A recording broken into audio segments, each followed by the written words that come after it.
नमस्कार मंडळी, या व्हिडिओमध्ये मी तुम्हाला सांगणार आहे अगदी सोप्या पद्धतीने आपण फिश फ्राय कसे करू शकतो आणि घरातला जे काही घरगुती मसाला असतो तो वाटून रश्श्याची भाजी 10 ते 15 मिनिटांमध्ये कसं बनवू शकतो आणि मासे घेण्याची अगदी सोपी पद्धत म्हणजे माशाची निवड कशा प्रकारे करावी की जे ताजे आहे किंवा खूप दिवसांचे स्टोअर केलेले ते देखील या व्हिडिओमध्ये सांगितले आणि पुढे गेल्यानंतर तुम्हाला मासे धुवायचे कसे आणि शेवटी सांगणार आहे ज्या आपण भांड्यात मासे बनवतो त्या भांड्याचा वास येतो तो कशा प्रकारे घालवू शकतो त्यासाठी काही टिप्स देखील सांगणार आहे। त्यासाठी व्हिडिओ शेवटपर्यंत बघा। मासा बाजारातून घेताना तो स्टोअर केलेला आहे की ताजा हे ओळखायच्या काही टिप्स आहे बरं का मैत्रिणींनो। तर मासाचे डोळे जर लालसर असले पारदर्शक असले आणि त्याचा कापताना गंध जर ताजा आला तर समजायचं की मासा ताजा आहे। शिवाय त्याचे कल्ले देखील गुलाबीसर दिसतात बरं का ताजा असला तर। आणि मासा कापताना जर त्यातलं रक्त जर पातळ आणि लालसर आलं तर समजायचं की मासा ताजा आहे। पण तेच रक्त जर घट्ट किंवा चॉकलेटी आलं तर समजायचं की मासा हा जास्त दिवसांचा स्टोअर केलेला आहे। तर ह्या टिप्स फॉलो करून माशाची निवड केली तर जास्त फायदेशीर ठरेल बरं का तुम्हाला। मासे बाजारातून आणल्यावर धुण्याची सर्वात महत्त्वाची प्रोसेस असते। तर बघा मासे धुताना हा जो काळापणा दिसतो आहे व्हिडिओमध्ये तुम्ही बघू शकतात हे व्यवस्थित धुवायचं आहे बरं का। जर हे माशांना लागून राहिलं तर खाताना थोडं कडसर लागतं, त्याच्यामुळे चव ही बिघडू शकते। त्याच्यामुळे असा काळपटणा असलेला भाग हा व्यवस्थित धुवून घ्यायचा आहे बघा। स्वच्छ धुतलेल्या माशांना मॅरिनेट करण्यासाठी 1 चमचा हळद आणि मीठ घालायचं आहे। मीठ जरा जास्तच घालायचं आहे कारण मॅरिनेट करायच्या वेळेस बाकी मीठ हे पाण्यामध्ये विरघळून जातं। तर हे मॅरिनेट करायला 15 ते 20 मिनिटं ठेवूया बघा आपण।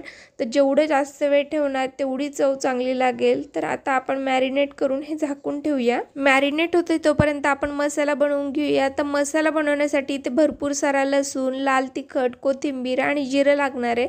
तर मी इथे जिरं थोडं कढईमध्ये भाजून घेतलेलं होतं। वातावरणातल्या ओलसरपणामुळे ते व्यवस्थित वाटलं जात नाही, तर आता अगदी बारीक वाटलं जाईल बघा। तर मसाला वाटल्यानंतर अशा प्रकारे दिसणार आहे।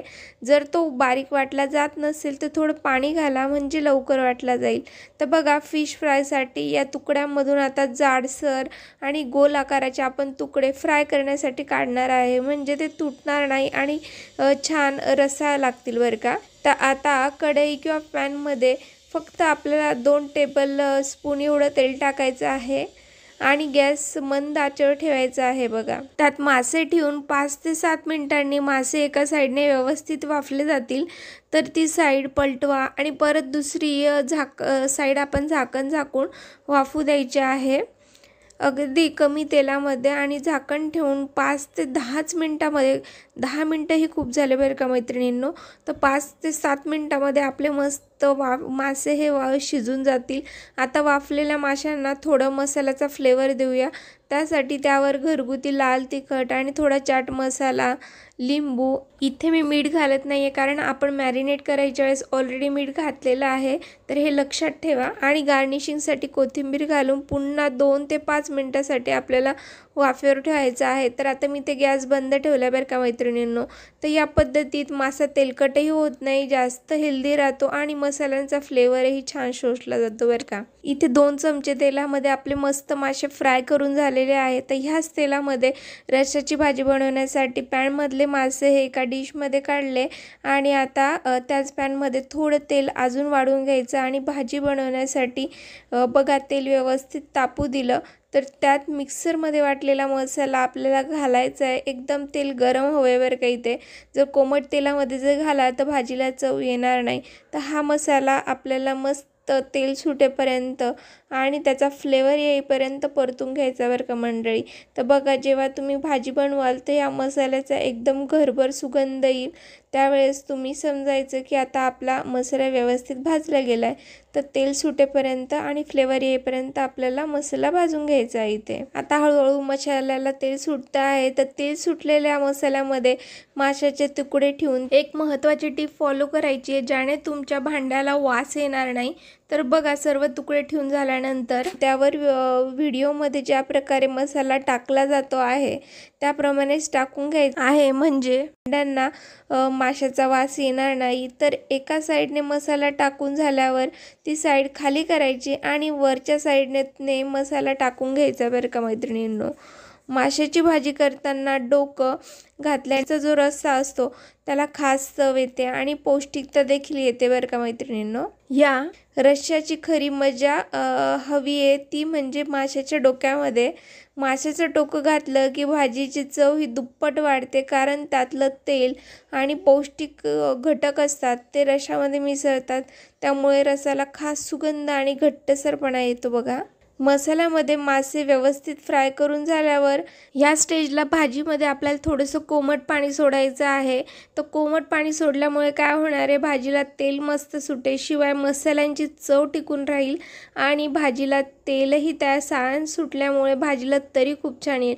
आणि जर इथे तुम्ही कोमट पाणीच्या ऐवजी जर थंड पाणी घातलं तर भाजी ही बेचव होईल बरं का मैत्रिणींनो। तर बघा आता भाजी दिसताना जरी पातळ दिसत असली पण थोड्या वेळाने शिजून ती घट्टसर होईल बरं का। तर मटन चिकनपेक्षा माशांची भाजी अगदी झटपट तयार होते। तर बघा 10 ते 15 मिनिटांमध्ये मासे शिजतील आणि आपण फ्राय केलेले आणि रश्श्याची भाजी जर म्हटली तर अर्धा तासाच्या आत आपली ही भाजी तयार होते। तर सर्वात शेवटी याच्यावर मस्तपैकी गार्निशिंगसाठी कोथिंबीर घालायची आहे। बघा ही रश्श्यावाली झणझणीत भाजी बाजरीच्या भाकरीसोबत तर एकच नंबर लागते। जर ही रेसिपी आवडली असेल तर व्हिडिओला प्लीज लाईक करा आणि माशाची भाजी करून झाल्यावर भांड्यांना वास राहू नये त्याच्यासाठी एक सोपी टिप फॉलो करू शकतात। भांडे धुताना त्यात थोडासा लिंबाचा रस किंवा व्हिनेगर वापरला तर वास हा पटकन जातो बघा मंडळी।